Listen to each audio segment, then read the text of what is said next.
আসসালামু আলাইকুম everyone, welcome to my channel tasty dishes. আজ আমি আপনাদের দেখাবো খুবই মজাদার চাইনিজ চিকেন ডাম্পলিং রেসিপি। আমি পুরো রেসিপিটাকে 4টা ধাপে ভাগ করেছি।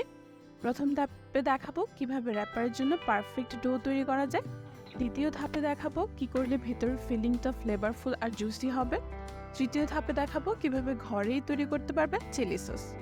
ফাইনালি দেখাবো খুব সহজ একটি ডাম্পলিং র্যাপিং পদ্ধতি এবং স্টিমার ছাড়াই ডাম্পলিং স্টিমিং প্রসেস। সো চলুন তাহলে শুরু করা যাক আজকের রেসিপি।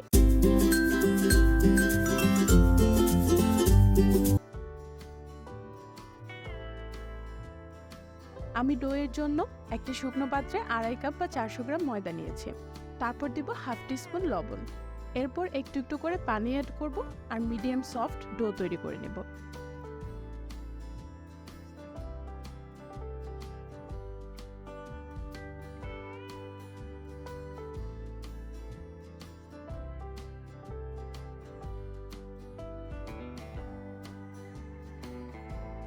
পানির রেশিওর ক্ষেত্রে অনেক সময় এমন হয় যে এক্সাক্ট মেজারমেন্ট ফলো করেও সঠিক ডোটা তৈরি করা যাচ্ছে না, কারণ এক এক ব্র্যান্ডের ময়দার ওয়াটার অ্যাবজর্বিং রেশিও এক এক রকম হয়ে থাকে।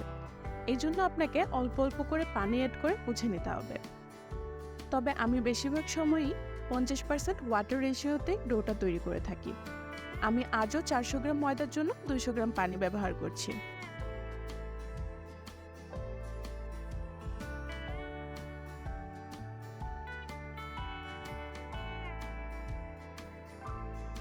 হাতের সাহায্যে খুব ভালোভাবে মথে নেওয়ার পর ডোটাকে 30 মিনিটের জন্য ঢেকে রেখে দেব।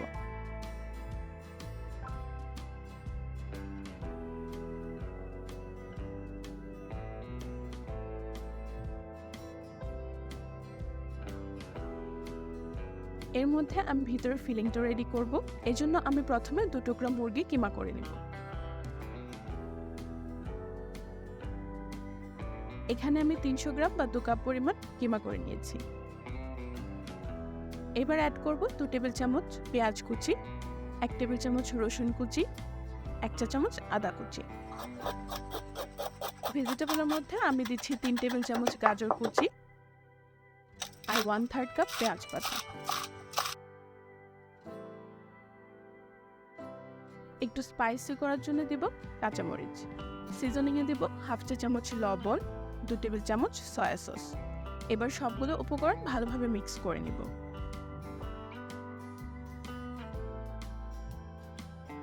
এখন দিয়ে দিচ্ছি 3 টেবিল চামচ গরম বাটার।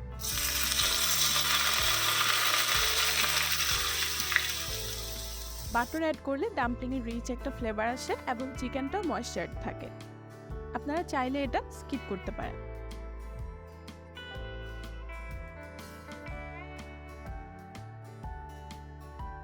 এই পর্যায়ে আমি ডাম্পলিং ডিপিং এর জন্য একটি চিলি সস রেডি করব। এর জন্য একটি শুকনো পাত্রে নেব 1 টেবিল চামচ রসুন কুচি, এরপর নিচ্ছি 1 টেবিল চামচ লাল মরিচ গুঁড়া, 1 টেবিল চামচ সেসেমি সিডস আর 2 টেবিল চামচ সয়া সস। সবশেষে দিয়ে দেব 5 টেবিল চামচ গরম তেল। এখানে যে কোনো কুকিং অয়েল ব্যবহার করা যাবে।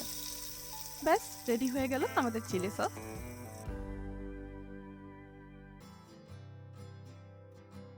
30 মিনিট রেখে দেওয়ার পর ডো একদম সফট হয়ে গেছে।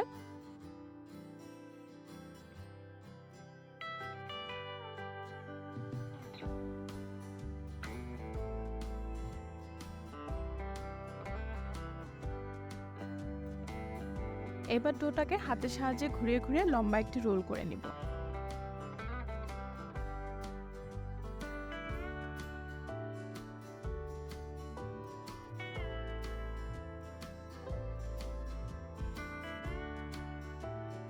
এরপর এটাকে ছুরির সাহায্যে সমানভাবে ছোট ছোট পিস করে কেটে নেব। কাটার আগে অবশ্যই ছুরিতে তেল মেখে নেবেন, তাহলে কাটতে সুবিধা হবে। এবার সবগুলো পিসের উপর সামান্য ময়দা ছিটিয়ে কয়েকবার সবগুলোকে একসাথে ফ্লিপ করে নেব। এতে করে পিসগুলো একটা একটার সাথে লেগে যাবে না। এখন পিসগুলোকে একটি বাটিতে রেখে ঢেকে রাখবো এবং সেখান থেকে একটি পিস নিয়ে রুটির মতো করে বেলে নেব। রুটিগুলো খুব মোটাও করবো না, আবার একদম পাতলাও করবো না। আপনারা খেয়াল করে দেখলেই বোঝা যাবেন।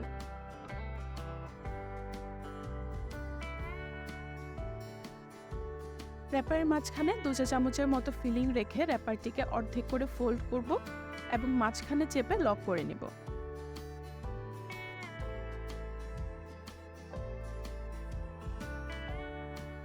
এবার ডাম্পলিংয়ের 2 সাইড থেকে দুবার করে ফোল্ড করব।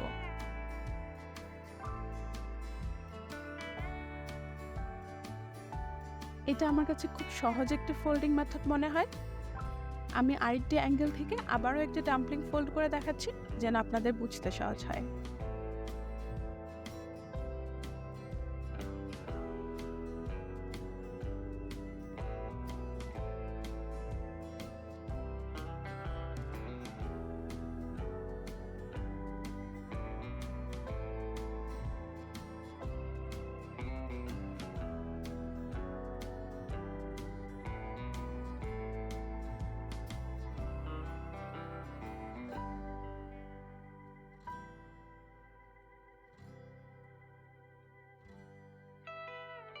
এখন আমি একটা গরম প্যানে সামান্য তেল ঢেলে নিয়েছি। তেল গরম হয়ে গেলে ডাম্পলিংগুলো প্যানে দিয়ে দিব।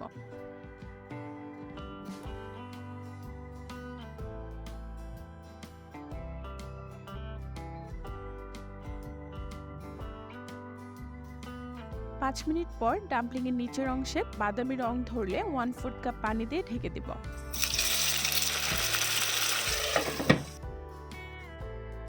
চুলার আঁচ মিডিয়াম লো হিটে রেখে স্টিম করব 6 থেকে 8 মিনিট পর্যন্ত।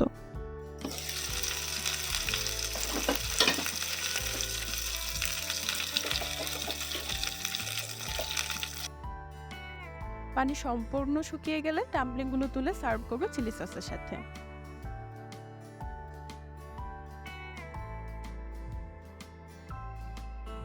দেখতেই পাচ্ছেন ডাম্পলিংয়ের উপরের অংশ যেমন সফট আর জুসি লাগছে, নিচের অংশটাও কিন্তু তেমনই ক্রিসপি। আজ এই পর্যন্তই। আমার রেসিপিটি ভালো লাগলে লাইক, কমেন্ট, শেয়ার করতে ভুলবেন না। Thanks for watching.